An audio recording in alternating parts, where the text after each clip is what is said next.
25,000 or 50,000 away from their from closing their round. So if there's interest, great Montreal company, let us know. Sales Factory, great revenue, great sales, and proper. I'll provide all these details in the follow-up email that will go out tomorrow. Excellent, Matt. Do you mind if I just jump in for a sec? Yeah, go for it. I just wanted, I saw, was talking to the Proxy ID folks last night. There was quite a massive interest from Ken, and we just didn't really get around to getting, what do we call it, a deep dive organized. But there is still some room. We have a few Ken investors who are there. And it's a great company, worth a look. We're happy to set up a meeting for anybody who wants to do a deep dive or just have a chat with Proxy ID. That's it. Back to you, Matt. Excuse me, can I just have a quick update? Yeah, of course. Yeah, it's for my own company, CleanLogen. Some of you here know. It's a quick update that we had CRH Venture agreed to use their term for the other followers. So that is a pre-money valuation cap 10 million term. Yeah, it's details will follow. I'll email a couple of angels here who's on sort of on our update list. Yeah, if any question, feel free to reach out to me. That's all. Thank you. Some upcoming events, of course, Collision happening now in Toronto, Startup Fest in Montreal in July, Elevate in Toronto, and our next member meeting, we'll take a break for summer. We'll meet again in September, live in person, hosted by Gowling. Thanks, Matt. That's great. All right. What's the date for it? Oh, you're going to do it now. Is that good? For the September? September 28th for the Gowling. Okay, thank you. Yeah. So Marissa or Sandra, who's talking today? I'm up today. Awesome. So Sandra and I just wanted to give you guys a little bit of an update on what's been going on in the Education Committee for CAN throughout the year. We had 3 events planned. Back in March, we did the Cocktail and Learn with Mark Zakuland, and that was lots of fun, very sort of intimate conversation. On June 13th, we had the in-person Investing in Life Sciences Ventures event, which was really great. And we want to reach out and thank all of our panelists, keynote speakers, moderators. Thank you so much. The wisdom that you brought to the conversation and the insights was super valuable for everyone in the room. And we also really enjoyed seeing people network in between the panels. That was really wonderful. So thank you. Thank you. And can I just break in and congratulate the EdCom committee on that event? It was a really great event, well organized, well attended, and I think a super blueprint for how we do sector updates in the future. Thanks, Jennifer. Thanks. So also on that note, as we worked with Dentons quite closely, Megan Cornell and Sandra and I and Suzanne and Sydney had weekly meetings. So that was really great. We want to say thank you for all the efforts and thank you for hosting the event in their beautiful space. So we really appreciate the support.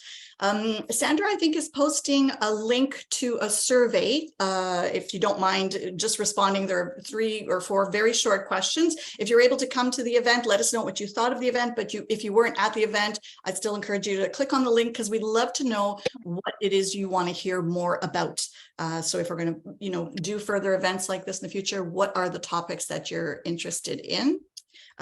So there's that. And we're still planning to do a due diligence part 2 event virtually in the fall. So over the summer, we'll work on that a little bit. And if anyone is interested in joining the EdCom event, we really have the EdCom committee. We really do have lots of fun. So reach out to Sandra or myself, and on DLM, you can find some documentation related to educational materials as well. So that's it. Awesome. That's just great. So, okay, we'll flip through these slides. One more shot for these beautiful people that came to that amazing event. Dane, what an incredible keynote you gave. I'm blown away. And I think there will be a video available to folks to catch if you weren't able to make it. And that puts us into our presentations. Matt, are we ready to go? Do you want to set them up? Sure. First presenting company is Digito Technologies. They are developing the most cost-effective semiconductor die-level traceability solution through hardware innovation. And we have Richard here. And Hi, Richard. we got Cedric. Hi, Richard and Cedric. How you doing? Somebody's working on sharing your screen. I'm seeing Zoom right now. There we go. Okay. Hello, gentlemen. How are you? Very good. And you? Nice to see you again. Great to have you at CAN. Welcome to our member meeting. We just followed an AGM, so people are paying attention. You're the first on deck. You have 10 to 15 minutes to present, and then we'll come back to you for Q&A. And there's no gong going to go off or anything, but we're really looking forward to seeing your wonderful presentation. The floor is yours. Go ahead. Thanks a lot, Susan, and thanks a lot to all the angels to inviting us. So Digito, transforming semiconductor production. Nowadays, semiconductors are everywhere. Over 1,000 billion semiconductors are produced every year, making their way into more and more products around us. Products which often contains hundreds of semiconductors. As an example, electrical vehicle can contain up to 8,000 semiconductors, and this is growing. The number of chips is expected to triple over the next 10 years. In this competitive industry, recalls are very expensive. The cost of recalls are made exponential by their size, the interruption of production, and by the diversion of resources. In the automotive industry alone, tens of billions are spent yearly to handle recalls. Chips are made on semiconductor wafers that contains thousands of identical chips. When there's an issue on a few wafers, hundreds of thousands chips could be involved, and then as many cars need to be recalled. This is why cost of recall is exponential. On top of that, there are traceability challenges that affects all semiconductor industries, especially for sensors and analog devices. Better traceability will reduce recall's impact. Today, in the chip identification market, 70% of all chips are not properly identified. And the market is growing because number of chips will triple over the next 10 years, but also there's new identification regulation that are now required to protect the public. Chips are now implanted in human bodies. They are helping diagnostic. They are involved in autonomous driving. And as you know, geopolitics context is now placing semiconductors as a strategic asset that must be tracked. The solution is to print a unique serial number for every chip. Currently, every semiconductor foundry is using a standard photomask technique to pattern microchips on wafers.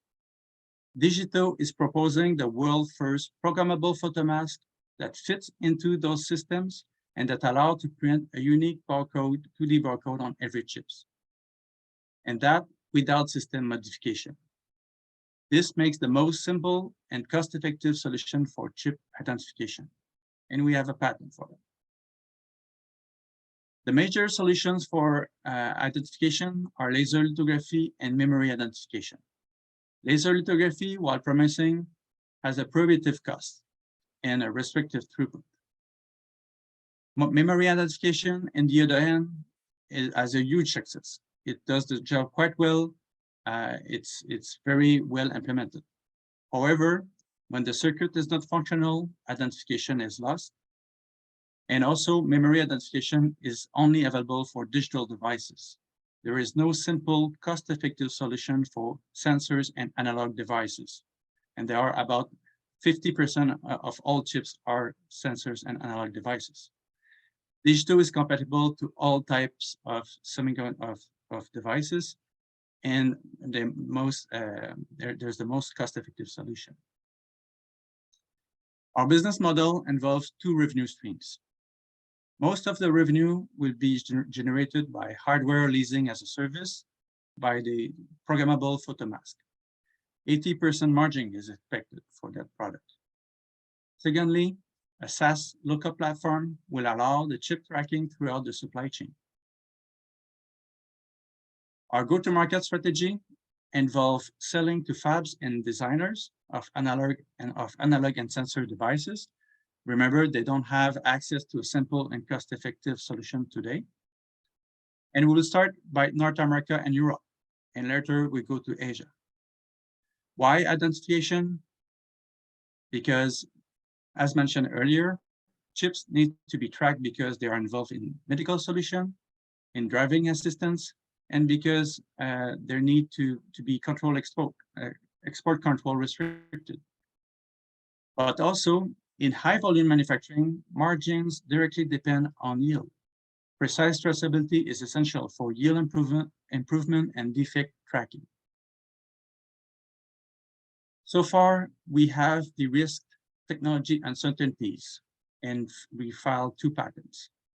SaaS platform is in production and has been cybersecurity tested.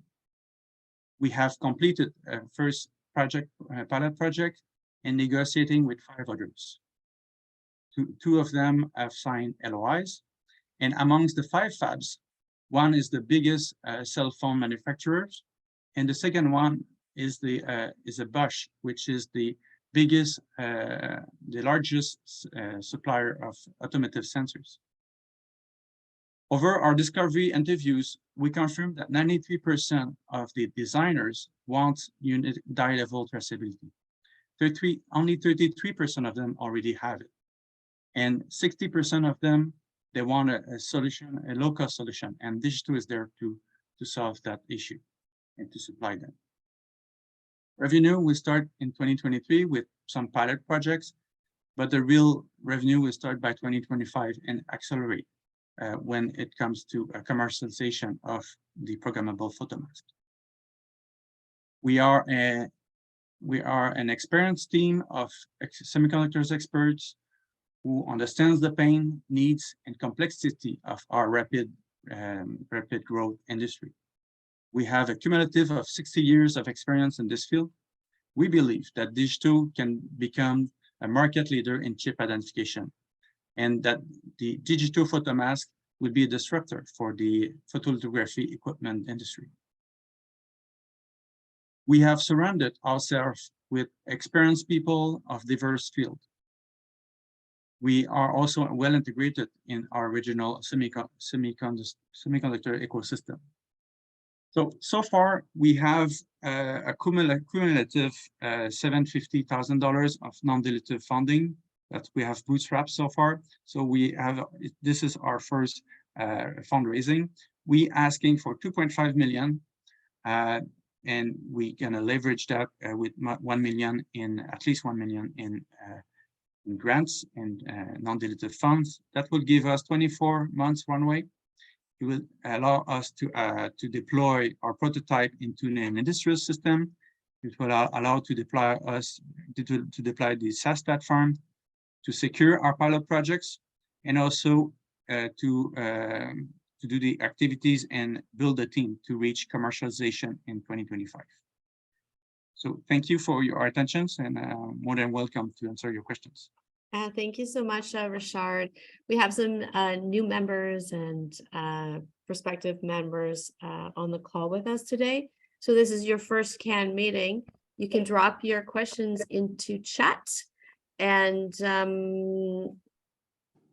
if you have a complicated question, we'll let you go ahead and ask. So Brian O'Higgins, are your customers fabs or designers? And are there any standards? Are there any standards emerging for this type of tracking? Yeah, so our clients are fabs and designers. Actually, designers want the traceability, as I show, 93% wants die-level traceability. But it's the fab that makes it, and fabs need to do something. They need to know that their clients want it before they do something. So both are our clients basically. Is there, and the second part of the question, is there a standard right now? Are there, I'll say it again, are there any standards emerging for this type of tracking? Currently, there's new semi-standard that are forcing identification for autonomous vehicle.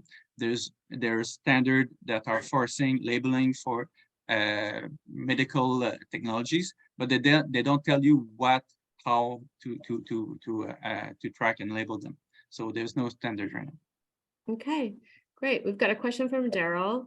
Can you talk about the magnitude of improvement over existing solutions? That's question one. I'll let you answer that and then I'll come back to question two.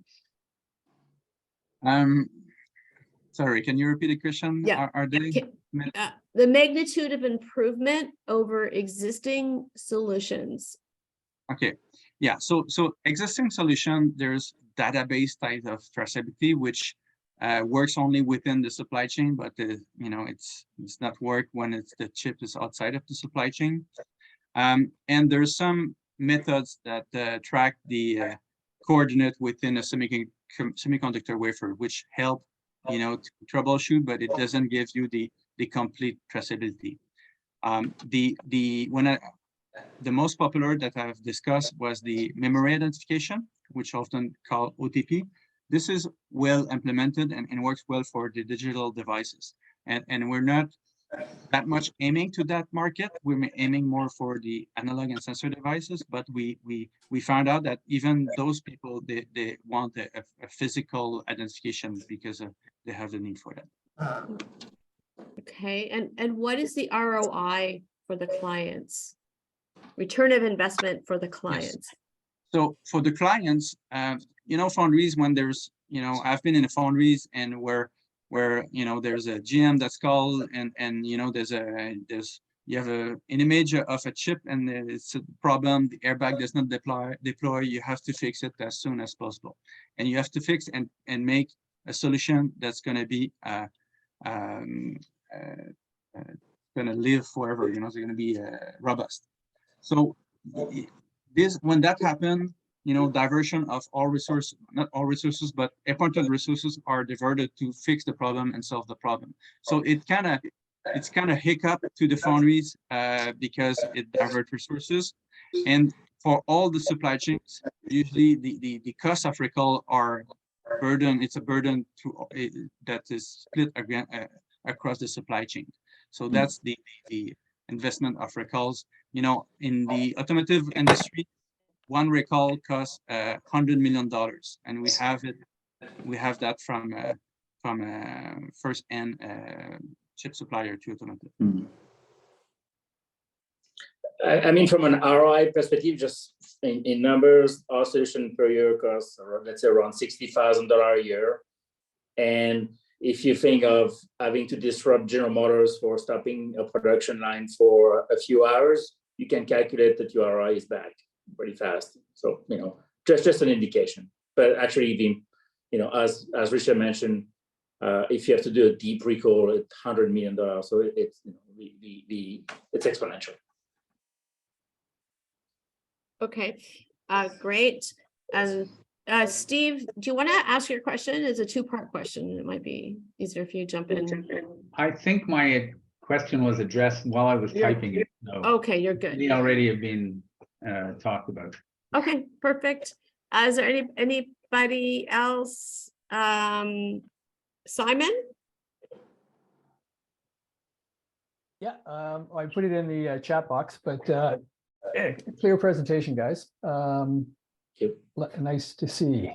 So how does this, and one of the things I was wondering about, and I should have asked you earlier, how does the adoption of Digital's programmable photomask compare to the wide-scale adoption of one-time programmable memory and CMOS components today, particularly the mandatory use of component level traceability for microcontrollers and microprocessors in automotive?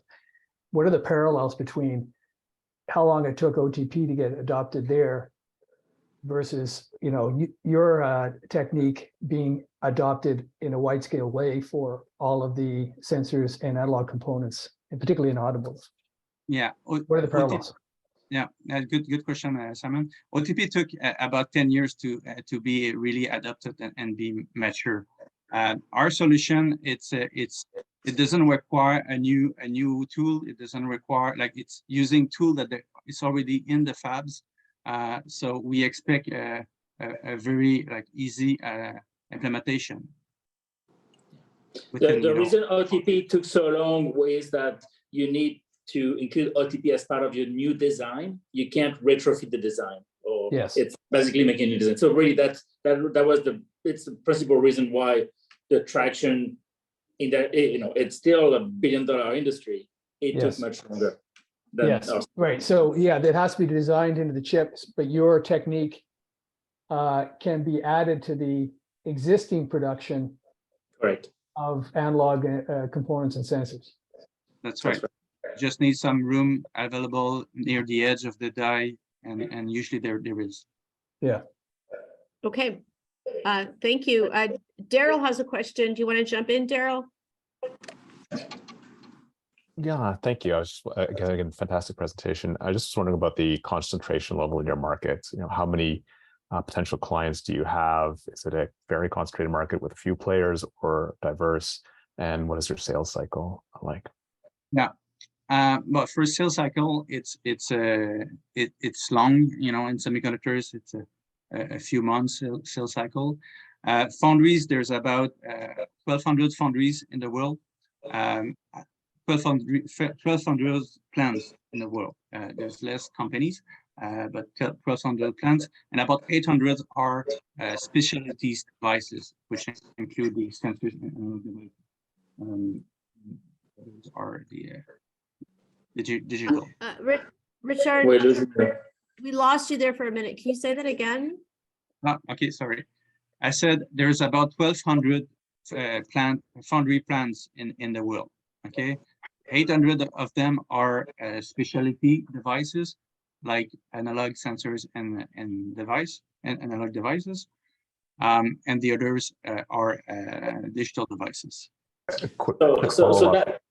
Yeah. Okay, go ahead. Just quick follow-up is how many devices would you sell per foundry on average? Yeah, so like the big foundries, it could be hundreds of equipment that would be equipped with that. For smaller foundries, it would be one or two equipments. Yeah. I think there's Paul.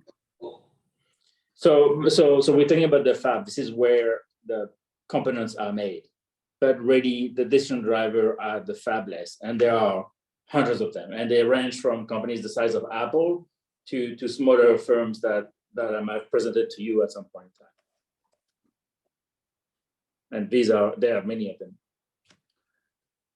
Okay, thank you. Are there any other questions for Richard and Cedric? Go Paul, ahead. Yeah. I do. Go So, ahead. gentlemen, your revenue model was made up of two component parts. One was SaaS, which I think everyone will understand easily, and the second piece, which was the lower margin piece, which was the hardware leasing. Am I correct? This is the higher value hardware leasing as a service. Okay. Because we will get about 80 to 90% of gross margin with hardware leasing as a service. So explain how that piece looks to me if I'm the customer, the foundry. I'm leasing something from whom, and what's your cost, and where's the capital coming from to finance all that? Okay, I'll explain you to what they're using today. You're using this equipment that costs like an average, maybe $6 million and a few $100,000 for maintenance every year. And that we're leasing, and today they're using hundreds, each device takes between 5 to 100 photomasks. So we're leasing a photomask that will cost per month, the same amount per month that is cost for them to buy a few masks, right? The alternative is to buy a laser lithography, which costs maybe $5 million. and have a $3 million recurrent maintenance every 3 years. So instead of having need to buy a couple of capital investment, and instead of having a capital investments, we just offering a solution that is cheap for them per month. And cheap for them, it's like 15,000 per month is cheap for them. So, Okay. And a question from David about your exit strategy. Well, I think the exit strategy, I think it's a good question. I don't think we are in the mindset of exit strategy. We're already in the mindset of building a company. We want to build a very strong company for Canada. What you've seen, this solution, this photomask, is just part one of a plan of part 10. There's so many more. We will need another hour or 2 hours to discuss all the things we can do. This technology, the photomask, by itself is a revolution for the industry. And what we're doing from a form factor at the beginning, just doing what is a QR code, it's a simple device. We have bigger objective behind it. So our exit is, an IPO in 10, 15 years from now. Okay, great. And you did very well at Creative Destruction Lab. Is that correct? Yeah, yes. we went to Super Tell us Session. about that. Tell us about that. Yeah, we were into the supply chain stream. And thanks, Simon, publicly. That's when it was a part of our mentors. And so, yeah, we went through all the process, went to the final, and went to Super Session. Super Session was in Toronto. Was a big event, maybe I think it was 1.5 thousand people. And we had a lot of contacts, new contacts for potential investors. But right now, it is a screening process. It's I think it really forced us, to rethink some of our strategies. It pushed us outside of our boundaries, our comfort zone. But I think, we had the right mentors, we had the right support from the organization. And I understand now why it's called Creative Destruction Lab, because there's a bit part where it put conflict outside of the team, but at the end we came out better as a team. Awesome. That's really great. I think we're just about at the end of our time. Is there anything, Richard and Cedric, that we should have asked you that we should know beyond your presentation? Yeah, as Cedric, just a little glimpse of what Cedric was talking about, that, this photo mask for identification is the first step, but when you can change the image that is printed on the semiconductors, you can basically print anything. So we could replace different steps of the photography and do fast prototyping for semiconductors industry, and therefore reducing their cycle time, where it's very competitive industry, and they need to innovate. So this also the bigger picture that's at stake in a few years. Wonderful. Thank you so much for coming by, Ken. Next steps, I will reach out to you and about setting up a deep dive. Okay. Thank you so much. Have a nice day. Have a nice day. Bye, guys. Okay. Cheers.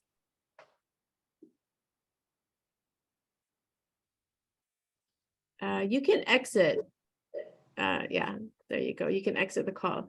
Okay, so if you're new to CAN or want to refresh, we usually at this time before the next company comes on, it's a great time to go into Dealum, indicate your interest in a deep dive. Also, if you can leave any comments there that are valuable for the presenters, that will be constructive for their presentation, or if you think there's anything missing, that would be great. Matt, are we ready for the next company?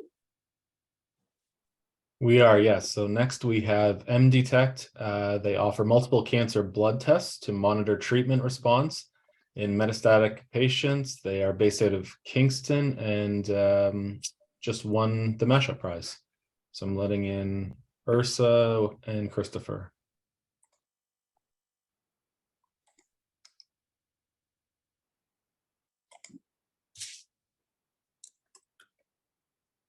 If you're not on mute, you're going to come on the main screen.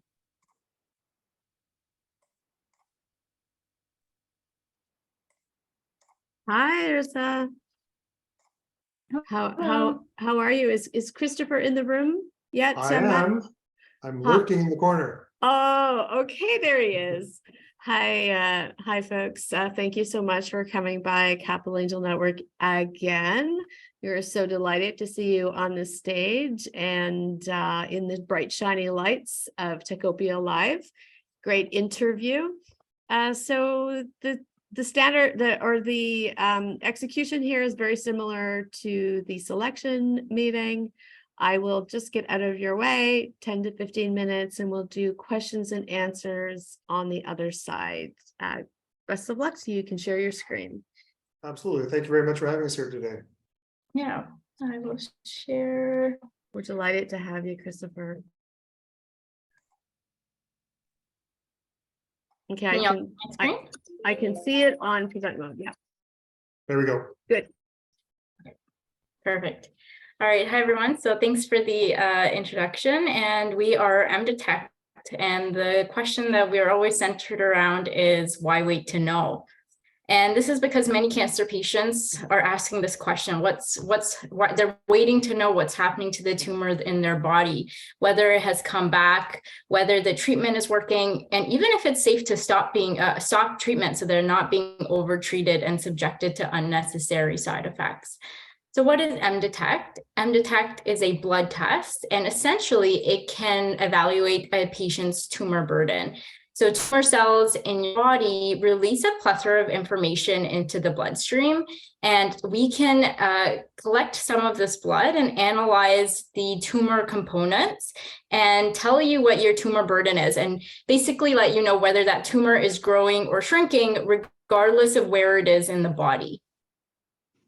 And the problem that cancer patients face right now is that there really is a lack of cancer monitoring tools from early stages when they're recently diagnosed into later stages when they have metastatic disease, which is when it spreads into the body. There really is either no monitoring or very poor monitoring done in a cancer patient's journey. So no monitoring for effective therapy, no monitoring to know after surgery if there's any tumor remaining in the body. And then when they have a relapse, there's poor monitoring moving forward. So really just imaging based, where it's done using CT scans, which of course are done every few months or so. So the minimal time between CT scans is every 3 months.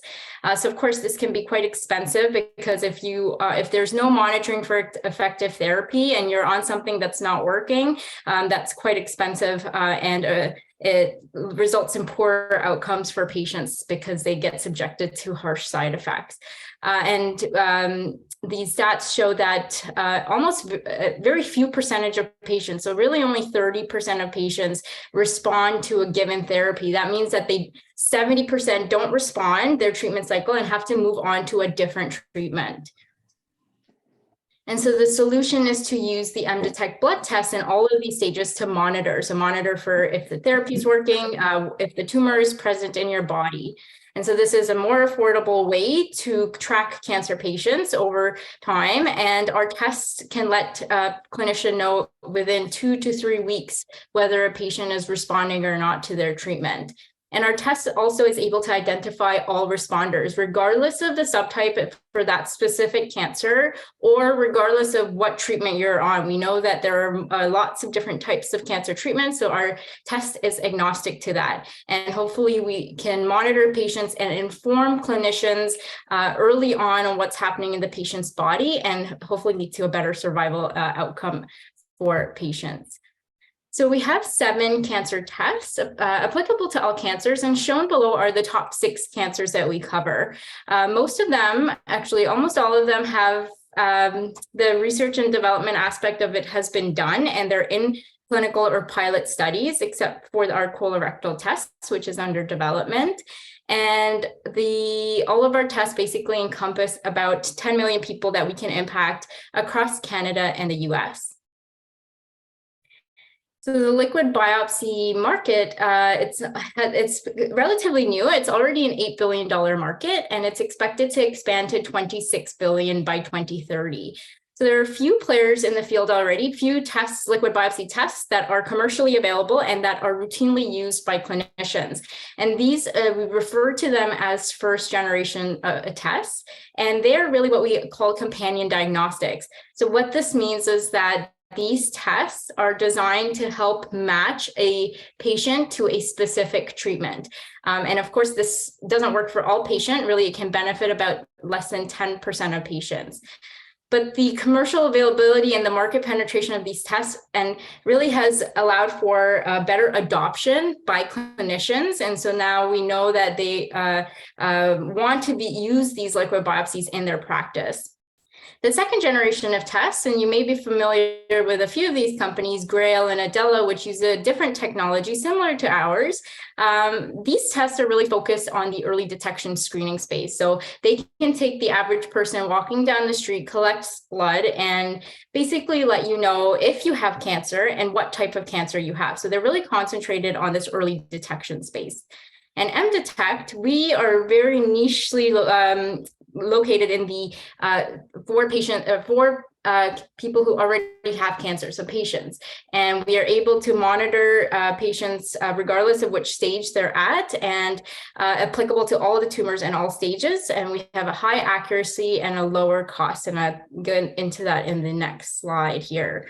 So the few tests that are in market that are designed to monitor cancer patients, there's about 3 or 4 of them. Foundation Medicine and Natera are 2 tests. This one recently launched in Canada. You can get it through Life Labs. The good high sensitive tests, but the issue with these tests is that they require a tissue biopsy done before they can move on to their blood-based tests.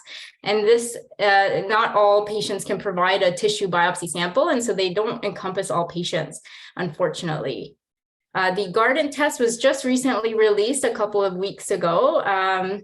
This is a blood-based only test. It doesn't require tissue, but we don't know a lot of information about how this test works yet. And if they are using a similar technology to their other companion diagnostic tests, then we can suspect that it won't be high throughput. And if that's the case, then it probably is not a low cost test. Whereas at MDetect, we don't need a tissue biopsy. We're highly sensitive and accurate test. We have a 4 to 5 day turnaround time. We can analyze many patients at once, and that really reduces our costs. And then we have a low regulatory bar, which is what Chris will get into in a few slides down. Yeah, so really we're considering as our beachhead market is breast cancer. I'm a long-term breast cancer researcher, and that was really what we identified as one of the areas that had the most need. And I can really identify that because literally there's 150,000 women living with metastatic breast cancer, and their outcome is not likely to be good. Less than half of them will survive to 2 years. And so it really is a situation where there are a large number of women with a very, very immediate need. But that's really our initial market. We're really looking at, even just in breast cancer, quite an expansive market, anywhere from 3.8 million women who've been previously diagnosed with breast cancer and who perhaps are not being currently monitored because they're past a year of, depending on how aggressive their disease was, all the way to 27 million women who have difficulty being screened. So women with dense breasts do not screen well under mammography. And so we're hoping to launch a trial in the fall, actually looking at the ability of MDetect to help these women. And that would be potentially a huge market in comparison to even these other areas. Now, in the metastatic setting, in the metastatic breast cancer setting, this is really indicative of what we're trying to do. And so we've really, as Ursa has said, we're trying to concentrate on the metastatic setting. And this is a good illustration that women typically, as we say, only live an average of 18 to 24 months. But during that time, they undergo a large number of different therapies. And that's because, as we mentioned, only about 30% of the time do they actually respond to a given therapy. And that results typically in women undergoing multiple rounds of basically trying different therapies, then waiting. So this aspect of why wait to know, because they're waiting 3 months at a minimum to determine whether the therapy is working. So they will typically undergo 4 or 5 treatments during that time. But that means that because they're having multiple, because of the time delay and the fact that they're having multiple drugs being tested, their tumors are getting bigger, their health is decreasing, because essentially they're receiving therapies that are not doing them any good. And we know the therapies that are being used, they're aggressive. They can cause cardiomyopathy, heart problems, they can cause anemia, immunosuppression, a large number of issues. And what we're really trying to bring with MDetect is the ability to really rapidly go through these options. So we basically want to be able to say within literally weeks of starting a therapy, whether it's effective or not. And that means you can more rapidly go through these processes, this process of trying drugs, assessing whether they're working, and then if not, move on to the next one. And really means that in rapid order, we can identify a drug that's actually going to be effective when the woman is still early in that stage and before her health has started to decline generally. And so even this market alone, so when we think about the overall market, as I said, we can move into much larger markets in terms of the number of patients that could benefit. But even the metastatic breast cancer market, it's 150,000 women in the US currently suffering from metastatic breast cancer. Even if we only captured 10% of that market, so 15,000 women, they would require basically a minimum of 3 tests per year at $2,000 a test, which would be a market leader in terms of what the liquid biopsies are being offered. That represents $90 million in revenue, valuing the company potentially at $1 billion. And again, emphasizing that this is just for a single indication within a specific type of breast cancer. So next slide. So we're actually in a very good position in terms of our intellectual property. So we have patents pending in Europe, Canada, and the US. And our time to having submitted these patents actually predates all of these other companies. So even those who would have developed this second generation of technology, methylation-based, we're well in advance of them in terms of our intellectual property, putting us in a very good position. And so, as I said, we have multiple indications, we have multiple tests at various levels. So our main trial currently is the Beacon trial. So this is a trial we've just launched in Ottawa and in Kingston.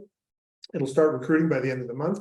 And we're hoping to basically recruit 150 patients to this, which we think will be sufficient for regulatory approval. And it's been funded by a $900,000 CIHR grant. So we have 3 years of funding, and that'll carry us through to easily complete that study, which we believe will lead to regulatory approval. We're also part of an international or a national and international network called Casper Panc, basically looking at pancreatic cancer. So we have a pancreatic test in advanced stages of testing, and we are collaborating with a large number of hospitals across Canada to basically advance that as well. So each of these is advanced significantly in terms of clinical validation, and that's important in terms of adoption. And we also think really we're in a very good space in terms of actually getting our tests approved. And obviously our breast cancer is going to be the first one through, partly because our timeline is very fast. The accrual, our endpoints for these tests is really to see, can we be equivalent to a CT scan at 3 months? So that means after we've accrued a certain number of patients, 3 months later, we actually have our final results. And we expect accrual to be very rapid in both those populations. And so what it means is that in terms of going for actual regulatory approval, we're going to do 50 patients, which we should have by the fall. 3 months later, so we're thinking by November, we will have the results from those, be able to compare it to CT scans.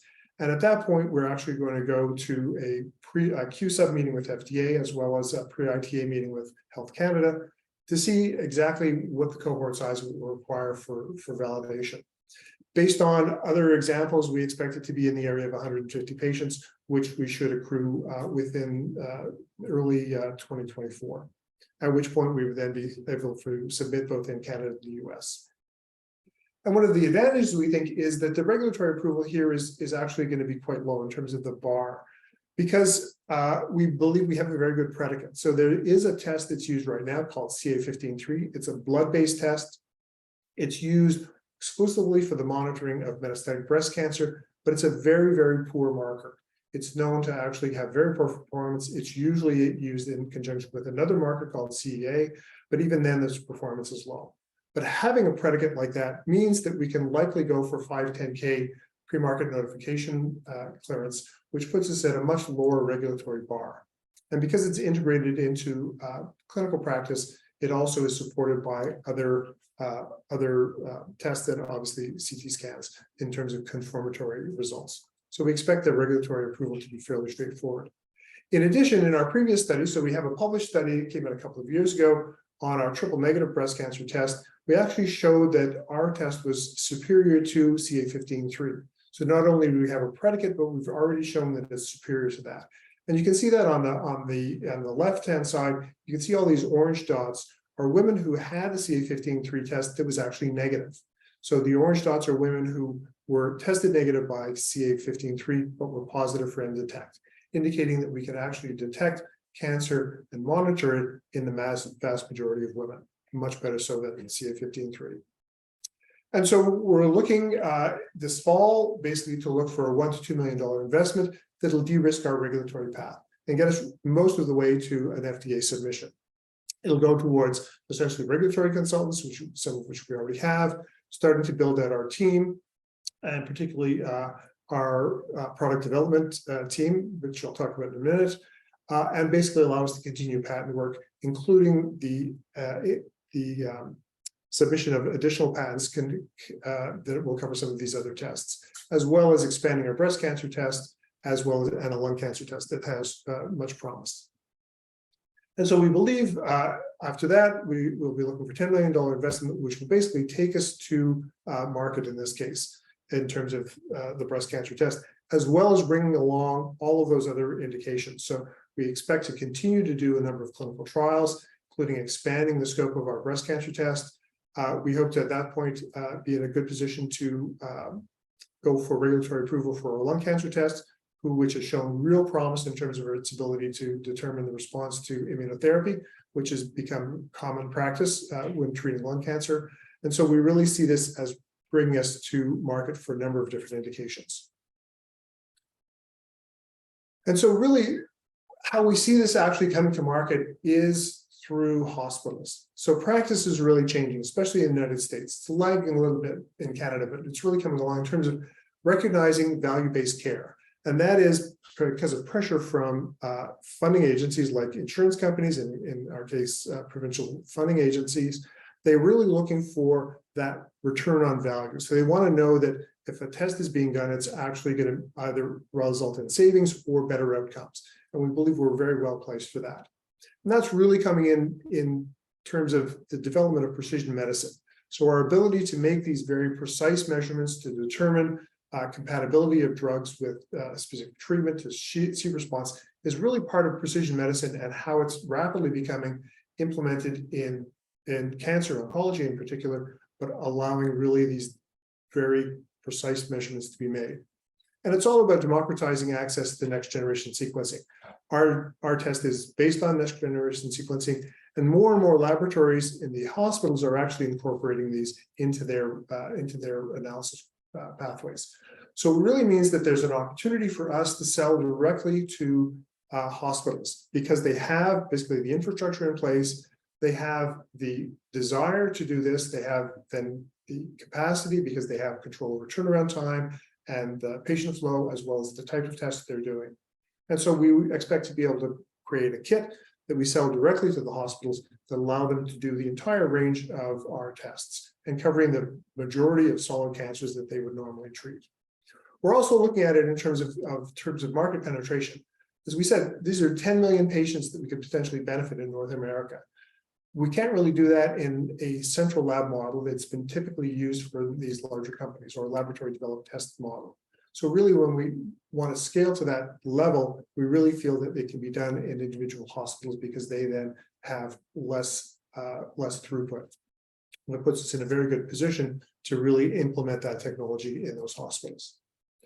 And so we've been, in anticipation of that, we've been building our team in terms of the next slide.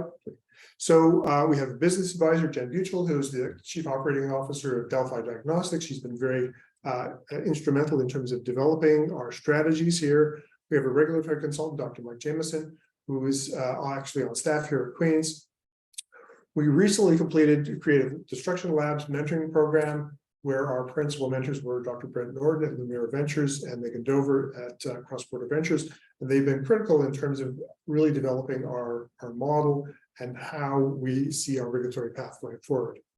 And of course, on board with these projects are our oncologists, Dr. José Etier and Arif Awan at the Ottawa Hospital, who are really driving the impetus for having these studies being carried out. They're really telling us we really need these tools. We really see the benefit for our patients, and so are active participants in our clinical trials. And so just in conclusion, we really feel that we have a solution for patients. We have a test that works across all of them, that regardless of what the therapy they're actually being exposed to. Because of the compact nature of our tests, we can actually do them very inexpensively. So this allows for rapid ongoing testing. So we can test multiple times. It's not just once and gone. We'll be testing on a regular basis. And really gives patients access to really a high-tech, a highly sophisticated test, regardless of where they're located.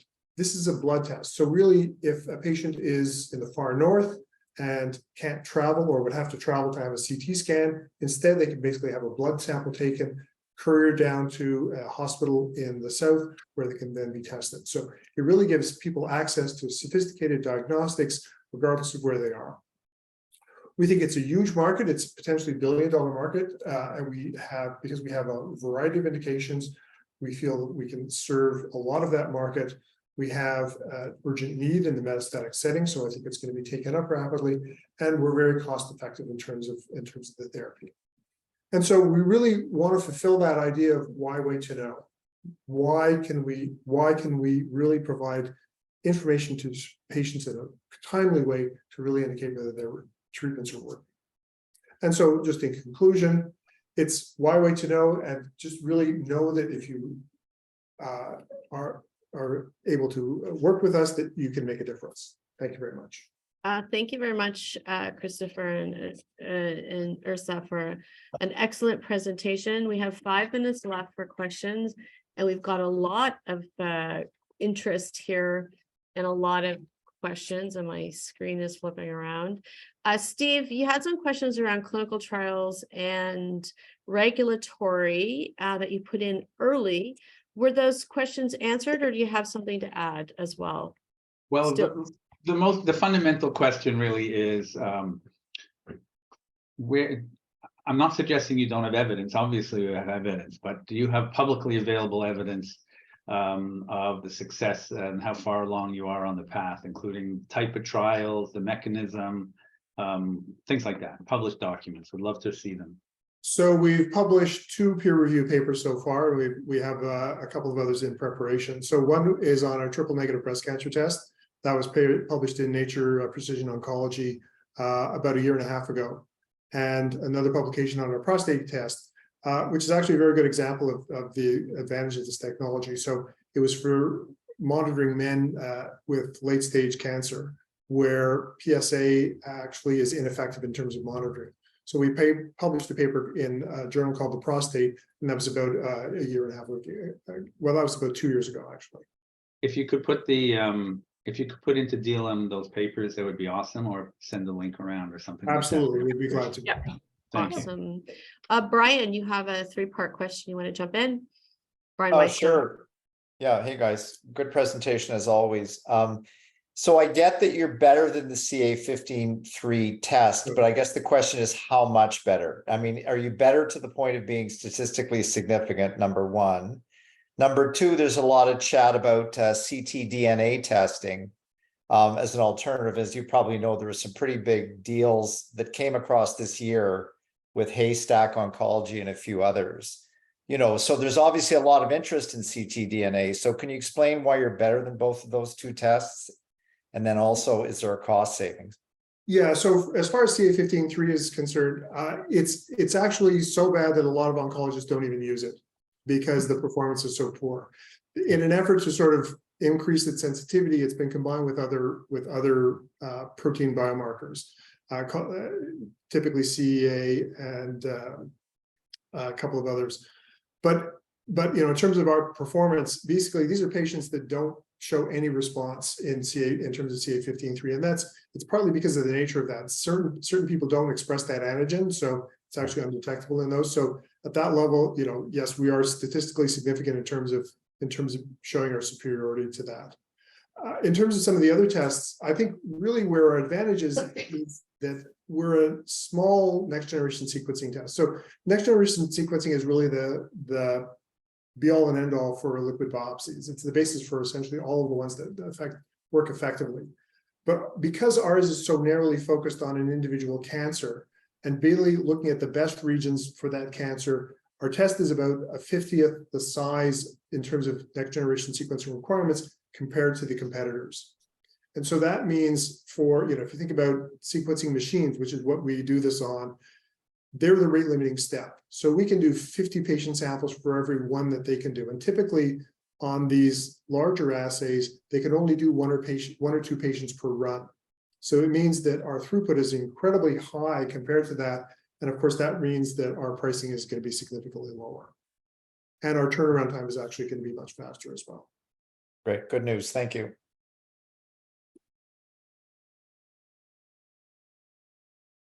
Okay, Deborah's got a very interesting question. Can you jump in and ask it? Hi, thanks for that. I guess I'm asking around access. So how much agency do clinicians have in exploring new products, obstacles they might face in either championing, utilizing those products if they know full well that they can benefit their clients? What obstacles exist? And organizations can be rigid in nature, hospitals. So if you're selling into hospitals, what obstacles might you run into there? Right. So there's two areas that are difficult, right? So one is selling in Canada because we're dealing with provincial health agencies, but there are mechanisms to do that, especially in the laboratory sciences. There's actually a lot more flexibility for them to introduce tests. So we feel that, if we can demonstrate clinical utility, that there'll be a significant push from the clinicians to actually carry that test. And that's really up to them. So in a hospital context, it is, they're looking for reimbursement, typically, either from provincial agency or health insurers in the United States. But if they can prove that they're in fact showing, improving their patient outcomes, then there's a strong impetus for reimbursement. It's obviously an issue going forward because that is obviously key to the success of all of these. But, and I think that's really where, our clinical utility is going to come in. We can show very quickly that this is going to be an effective process. It's not like we're doing a drug trial where it's going to take us a long time to get outcome.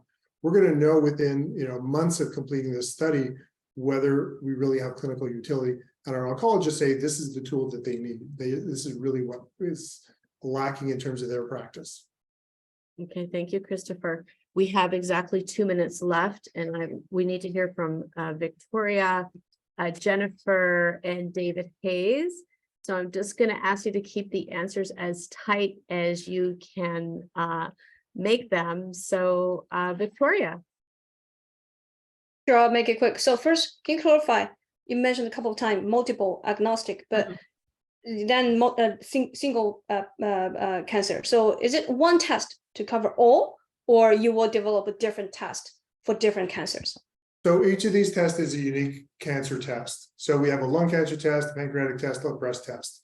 So because each of those signatures that we look at, the methylation signatures that we look at, are specific to that. Okay, got it. That's great. Okay. The second is the equipment. You said in-house test by hospitals. What type of equipment? So typically they use next generation sequencers. So either an Illumina platform or a Thermo Fisher Ion Torrent platform.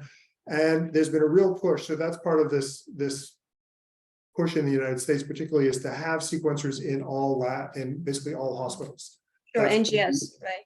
Next generation.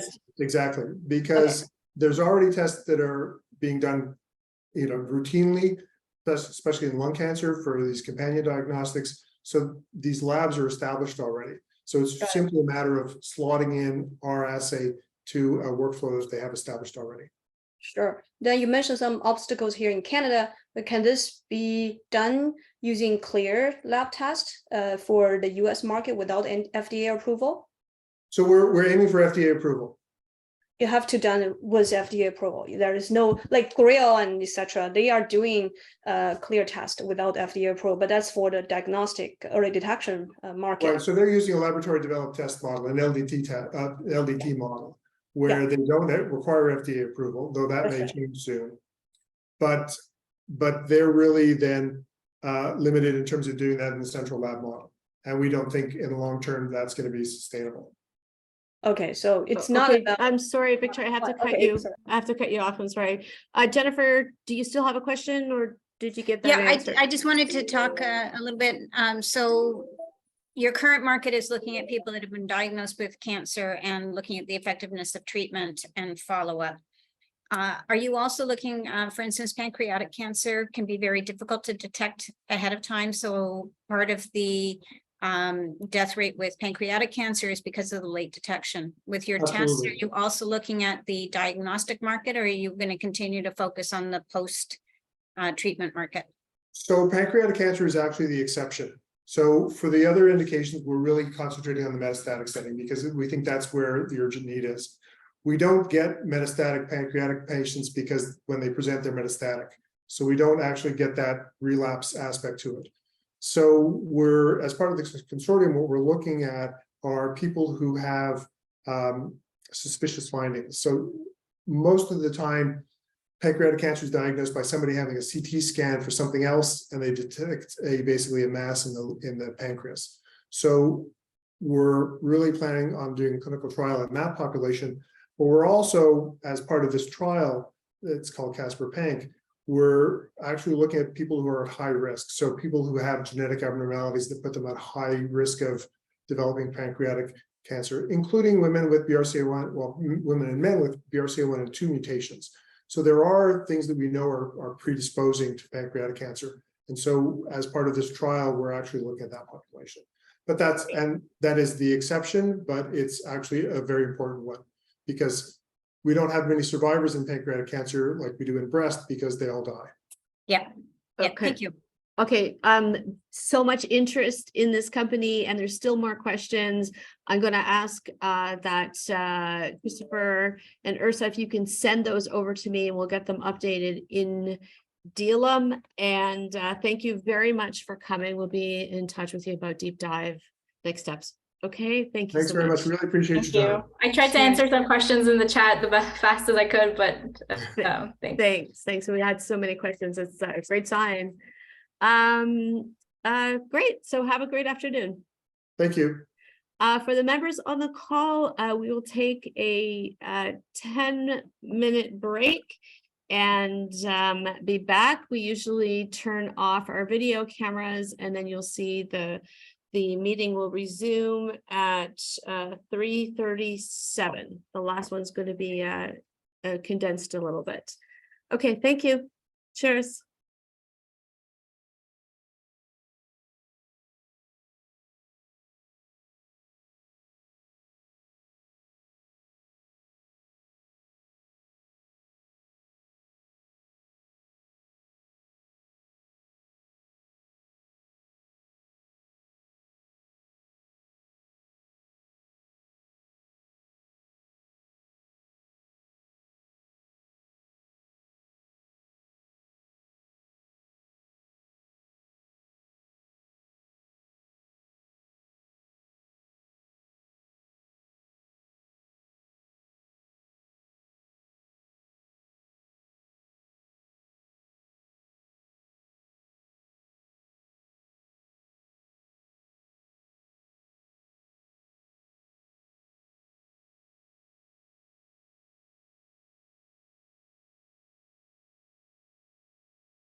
Hey, Matt, congratulations on top 40, man. Thanks very much. Appreciate it. Thanks for the Well note. done, buddy. Thank you very much. Did you have fun? It was a good time. It was nice. Really nice. Where was it held? The Westin. It was supposed to be at Lac Lamy, but I think they're on strike. So it changed. The venue changed 5 days out, but they put on a great great event. That's great. Good for you, man. Thank you.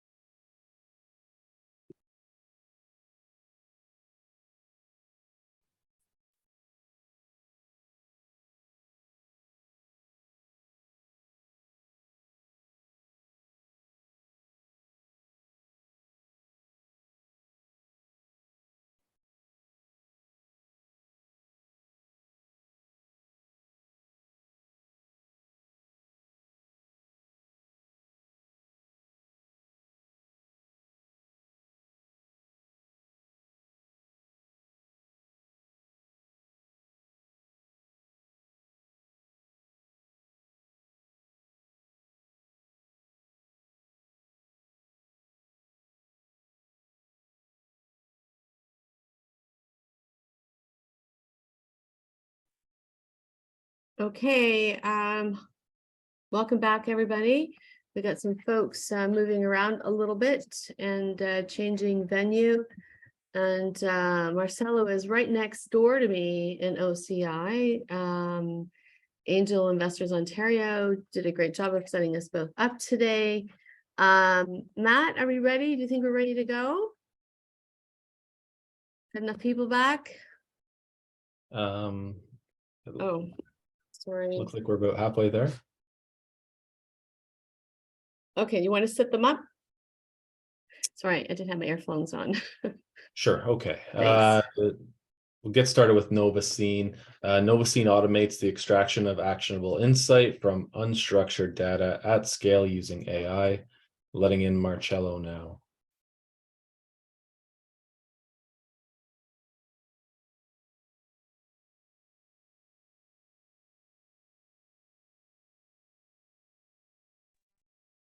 Hi, Marcelo. Hi, hello everyone. How are you doing? Very good, thank Great. you. Okay, I think you're all briefed and ready to go. So I'm just gonna let you share screen and give us your presentation, and we'll do Q&A on the other side. Perfect. So I take it you can see the slides? Looks great. Great. Well, hello everyone. My name is Marcelo Borstein and I'm CEO of Novacine AI. Our tagline is we turn customer touch points into actionable insights. So the problem that we solve is that 80% of customer insights data is unstructured and siloed. So if you think of surveys, product reviews, call center transcripts, customer interviews, support tickets, and social media, all of that data is siloed completely. Sometimes different departments at different organizations handle these different data sets. And what companies do today to extract insights from it is that they spend almost half the time of their most skilled labor cleaning and organizing that data before they can even extract any insight from it. So this is what the job looks like. This is an example spreadsheet from a customer satisfaction survey. And this is an analyst trying to analyze the open ends. They would spend about 70 hours if they were to manually analyze the 500 comments that they received. And this is just a small survey. And they do these trackers on an ongoing basis. So the solution that we propose is that the Novacine AI platform aggregates customer touchpoints and automates the extraction of insights at scale. So this is a quick video that kind of shows how our platform teases out different experience areas from open-ended comments. These can be online reviews or open-ended responses to surveys. And because we tease out the experience areas and we can analyze sentiment in context, we can quantify those features for the marketing analyst. The way the technology works is that the unstructured data gets aggregated through an ingestion module. Then we use an AI engine to apply the enrichments to that organized data. And then the enriched data gets fed into a data visualization engine that takes care of all the dashboarding for the analysts to actually, look and explore through the insights that were extracted. The platform is designed for both the business analyst with an easy to use no-code platform, and also for data engineers. The bigger corporations or companies, they have data teams that they are already kind of transforming all this data. So our technology can be used to enhance their pipelines, their data pipelines with the algorithms they can use programmatically. So just a quick note about why I started the company before we go into go-to-market and TAM. Back in 2018, 2019, I built a survey platform, and we had both a survey engine in the platform as well as an analytics component. And we were getting adoption. We sold to government here in Canada, and things were going well, except that we were getting a lot of price pressures because of the competition in the survey space. And one day I got a call from a customer, and she said, I gather some data outside of your platform. Can I use your analytics to analyze that data? And we had to say no, because the analytics dashboard in the survey platform was tied to the survey engine. And that's when it really hit me that instead of building a survey tool, really the future was into creating a platform that would allow for the aggregation of data, regardless of where it comes from, and allow the analyst to explore that data and extract the insights from that data. So 2020, I leave the old company and start validating that assumption, started Novaseen AI in February, spent the first year consulting to sort of validate that assumption that it wasn't just a use case of one. Started productizing in 2021, brought in test customers in 2022 with an MVP, spent that year building out the MVP. And in 2023, after we joined the LSpark Accelerator, we really focused into the release of the 1.0 version of our platform. So our go-to-market strategy is that we pick the market research market as a beachhead, because that's where my entire network is from. I've been in the space for almost 20 years. And the market research industry has three sort of pillars, if you will. There's the market research providers, like with the Ipsos and the Gallups of the world. These are big companies. And the value proposition to them is that they need to reduce operating costs, and they are facing scaling pressures too. So that's why a tool like ours is appealing to them. Then you have the market research agencies, and these are smaller companies. There's many, many more than the providers out there. And the prop to them is don't get left behind. You have to adopt technology. You have to differentiate from peers. And you have to retain talent. I mean, young, talented analysts are interested in working with the tools of the future. So you can't really give them Excel and hope that they'll stick around. And then you have the market research buyers, and these are the brands that we all know. And the value prop to them is, they also run research projects internally within their marketing departments. So the value prop is you can do ad hoc insight research without having to go to the agency or the provider. You gain research autonomy, and you also get a second opinion, because you don't take what your market research agency is telling you at face value. You can validate those insights against your own analysis.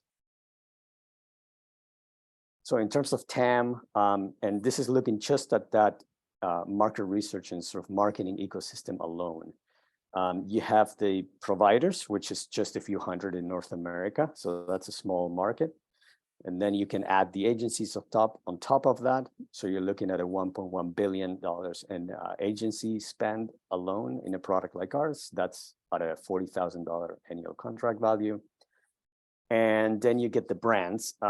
So if we think about brands in CPG, so consumer product, retail, and automotive, because we know they have a ton of consumer data in their vaults. So if you're looking at those and the 75,000 ACV, you're looking at almost 2 billion.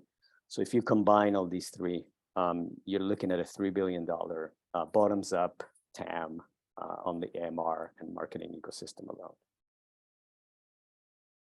So in terms of traction, we have $100,000 in SaaS revenue right now. So these are the customers that have signed with us. Last year, we made 375K of top line, and I'm clarifying that here because the 100K SaaS only. We also have a service business that sits on top of the licenses, and that's where the revenue, that 375 came from last year, also from SaaS revenue, obviously.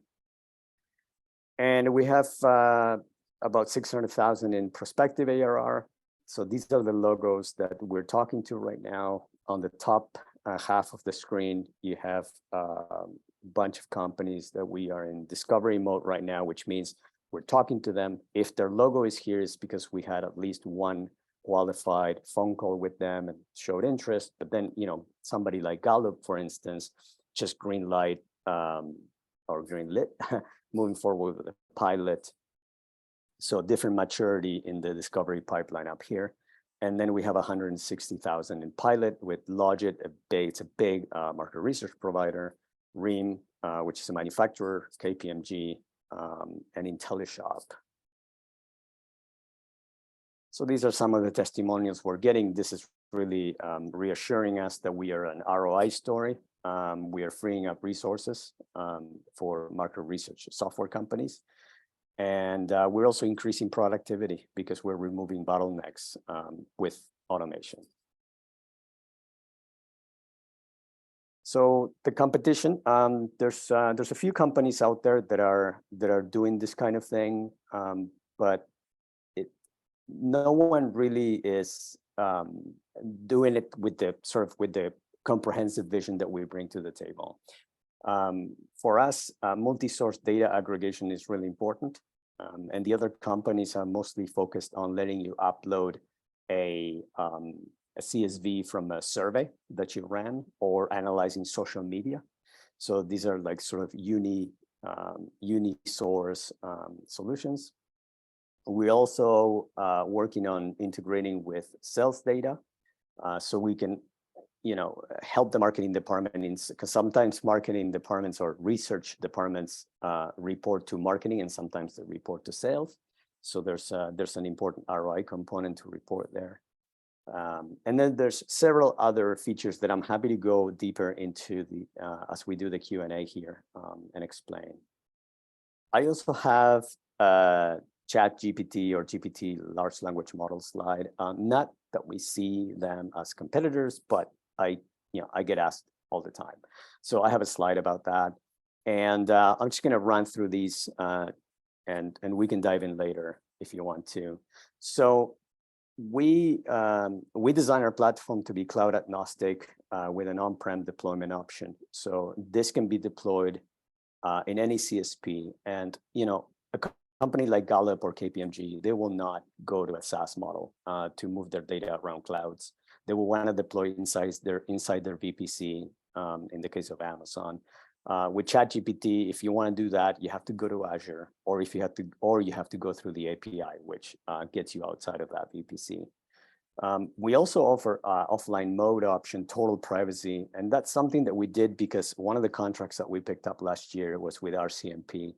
And they have, like, you can just imagine the data privacy requirements that they have, and they wanted to run completely air-gapped. So we built our platform to do that. ChatGPT or the GPT LLM will force, or OpenAI really will run with you on Azure in that mode, but it's just, we don't consider that a competition point. Natural language querying, obviously on both sides of the tabs, customizable dashboard. We are out of the box with the customizable dashboards. And then ChatGPT or the GPT LLM will require development to get you there. Designed for consumer research. We have a purpose-built UX on the product where GPT is built for artificial general intelligence. And then we have, so the multi-source aggregation that I talked about, sales forecasting, causality and explainability, and ongoing learning of customer business. These are all things that we are building out of the box where if you are to leverage GPT, you'll have to have a dev team that can build that for you. It just doesn't do that out of the box.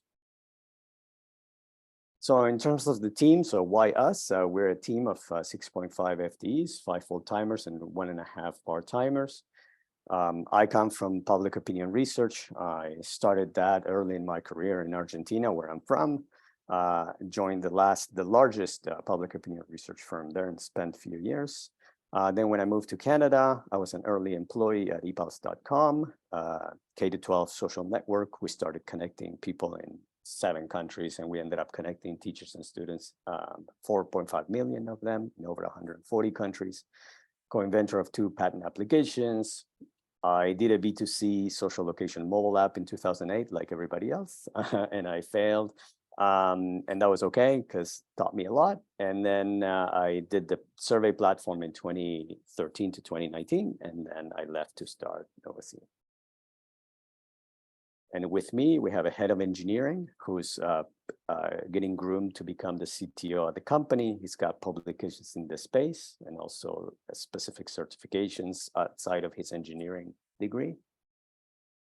Hangami Hajipur is a scientist making a transition to data science from materials engineering, a very strong math and physics background, and she just completed her applied data science program with MIT Professional Education.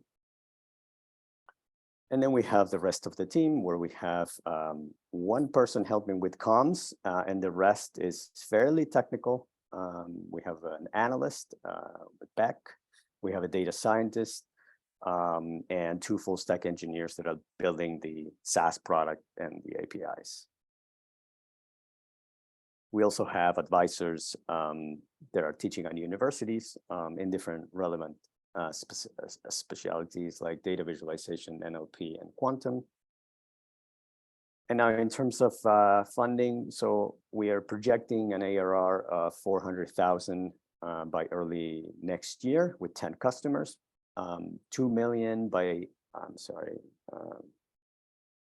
this is Zoom is covering my slide, but I think we have it at Q1, Q2, 25, and then 12 million towards the end of 2025. So in terms of what we're looking for, we're asking for 900,000 for 20%. That puts us at 4.5 million valuation. We intend to deploy 50% on that on product. We want to build in more data connectors to aggregate more data across silos. And we also want to automate onboarding because right now it does take a little bit of an effort to bring in a new customer online. That's biting out of the profit margins, obviously. Then sales and marketing, we want to deploy 40% of the proceeds to hire a head of growth marketing. We need to go to the trade shows because a lot of these are high touch sales that happen when you shake hands and look at people in the eye.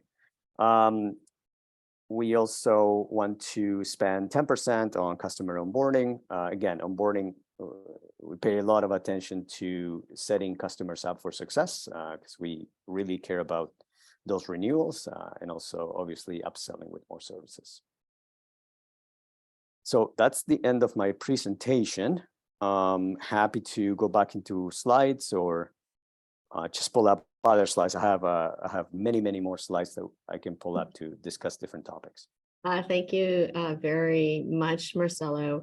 We'll wait for some questions to come into the chat, and I want to just start with one.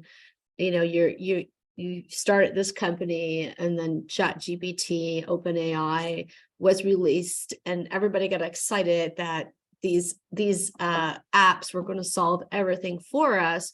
In the last 10 to 14 days, we're seeing large companies actually banning those applications because of major data breaches and privacy infractions coming from their employees basically having access to this data. You spoke about privacy. I'm really interested in how you bring the trust around privacy, which is very different from how these other apps are approaching it. Definitely. So the best example I can give you is what we're going through with Gallup right now. So with Gallup, to get the pilot approved, we had to go through a privacy impact assessment with their IT team. And anyone that gone through that, you know that it's, 30 questions, and they're grilling you to really get to how you manage privacy and all kinds of data, data risk management. So we have gotten green light from their IT to move forward with the pilot. And the way we're addressing that is that we're deploying into their VPC, which means that we're deploying within their infrastructure. So it's not a subscription agreement with them, it's a licensing agreement with them. And the data never leaves the VPC. So there's no leakage outside of their Amazon environment that they control.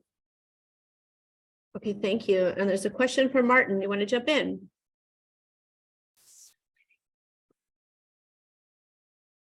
Sure. Thanks for the presentation. How is this different from all of the other data mining tools that are out there that have been around for 10 or 15 years? It's been quite a lot developed, I guess, over the last 15, 20 years in terms of data mining. Is this more tailored towards a survey type of data where you really have to kind of interpret what is being said in the comments and that sort of thing? Yeah, so that is part of the answer. Is that we're building the UX and every product feature decision that we make based to support that use case. The second part of the answer is that it's true that we've had, since big data hit, I don't know, in 2006 or whenever it came out being a term, Power BI, Tableau, all these companies starting shipping out platforms for data aggregation. But the reality is that those platforms cannot be used by data analysts. They just can't. I mean, they always go to IT, and then you have data analysts knocking on IT's door for them to roll out an implementation for them. So we seek to target the business user primarily, and that's why we put an emphasis in the UX. Thank you. Okay, Daryl. Thanks, Michelle, for this great presentation. I had a stint in public opinion research about 15, 16 years ago. So this is bringing back some memories. Can you talk to you a little bit about your capital efficiency? I'm not sure exactly when you said you started, but have you raised previously? How much? What's your revenue been? And then how much did you use to actually build the current product versus other activities? So you broke up a bit. I'm going to try to answer based on what I understood. So when did I start the company? So I guess I was just wondering when you started the company, how much you raised previously and in previous rounds, if you have, what your revenue has been like since you started, and then how much was used to actually build the product, the SaaS product that you're selling right now. Started in February of 2020, raised zero. This has been bootstrapped since day one in revenue. Year one, we had 115,000 in revenue. Year two, 231. In year three, 376. That's last year, the 2022. This year, we're on track for going over 400. Then I'm so sorry. I'm going to have to ask you to ask me again the no other problem. two questions. So the last question is just really around. You said you've done some custom work, and you've also been building this product while spending on sales and marketing and what have you. So I'm just wondering, since you built this yourself internally and you haven't raised, how many dollars have you spent in the actual creation of the product? Okay. Well, I don't have the number, but I guess we can proxy it by saying that I reinvested everything. Last year we run a $20,000 deficit, and that was the only year so far that we have not been profitable.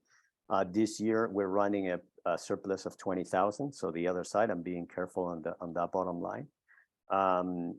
And year one, I didn't pay myself a salary, so we can count that as well. You know, I'm gonna say a few 100,000. Great for now. Thanks. Appreciate it. Thank you. Awesome, good question. Marcelo, can you talk to us about your vision for scaling this company forward? Definitely. So, you know, I kept saying earlier that I kept talking about the TAM for market research and marketing alone. And the reason why I kept saying that is because right now we're focused on that industry because of what I said about the beachhead earlier. We think it's a mature market to go after. Now, that said, we have a contract right now with KPMG. We're finalizing a pilot on this Friday.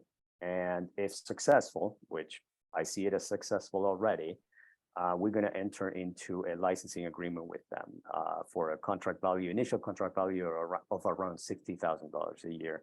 That use case, it's outside of market research completely. That use case is to automate decision-making based on text data.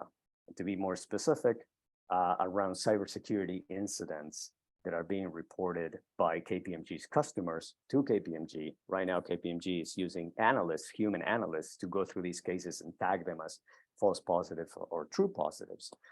They want to use our platform to automate that process, not to get rid of the analysts, but give them a pre-canned classification that they can evaluate. So scaling it's huge, because if we boil down to if we generalize the value prop, we are automating decision making based on past experts' decisions. And as long as we're very focused into making that onboarding very efficient and automating those, I would call them friction points, I guess, when you bring somebody new, then I think we can run profitably and comfortably as long as we take care of that. Thank you, Marcelo. Our time is up. I do want to just leave you the last word. Is there something we should have asked you that we didn't, that you'd like to just add on, or something to leave us with? That's a great question. Sorry, I don't know how to answer that. I hope we get a chance to continue the conversation, because, like I said, the slide deck that you saw is 18 slides out of 120. So there's a lot of breadth and depth in there, and I would love to have the opportunity to continue the discussion. Thank you so much for coming by Capital Angel Network. Enjoy the rest of Collision, and I'll have a cup of coffee with you in a minute. All right. Thank you so much. Cheers. Thanks, Bye-bye. everyone. Thanks. Cheers. Okay. There we go. Matt, is there anything to add? I think we have gotten through everything. We're into huddle mode. And before we go to huddle mode, any comments, questions, recommendations? Everybody's ready. Okay, so please do make sure that you've gone onto your DLUM profile to indicate interest in a deep dive. Take a look at last month's companies as well. We had a light meeting last month. Please, any comments that are helpful for the entrepreneurs, constructive criticism would really be appreciated. Anybody want to make a comment on Digito Tech? Any observations about what they're doing? Simon, are you still here? Simon's jumped off. I know he's been advising the company. Everybody had enough of the Zoom meeting on a warm afternoon. Okay, going once, going twice. Albert, I'm going to put you on the spot as a relatively new member. What did you think about the company's presentation? I thought they're all really interesting. I really liked the second one about the cancer screening. I thought that was really fascinating. I still wasn't sure where they were in terms of like product market and getting it in the market and the business, but the concept is fascinating. So I thought that one was really interesting. Cool. Nina, nice to see you. How are you doing? Which of those companies were most interesting to you, Nina? I agree with Albert. You know, to be able to have a test to, screen for cancer is tremendous. Okay, let's move to that company then. MDetect, we still have, we didn't get a chance to get through all the questions because there was so much interest. So we will be following up on our deep dive with them. Is there anything in particular people are interested in knowing from them before deep dive? Brian? Well, I mean, I think this is a potential massive grand slam. And I think they're really solid. Their science is very, very solid. I've started looking at the articles. I think it's pretty clear that we need to elaborate more on their business plans. Like they need a CEO. You've got a prof and I guess a grad student, but they need a CEO. But I mean, they're very targeted in what they want to do. Their path to regulatory approval strong. This is a very strong company, potentially. They didn't even talk about terms, though. It's kind of interesting, or use of funds or anything like that. So yeah, we'll have to get that from them. Yeah, they have to cross the chasm between science and business, but yeah. I think it's a great company. Awesome. Brian, do they compete with Invitae at all and companies like that? That's an excellent question. Well, that's why I asked the question about ctDNA, because that's what Invitae just acquired a company called Haystack, or one of them did anyway. And so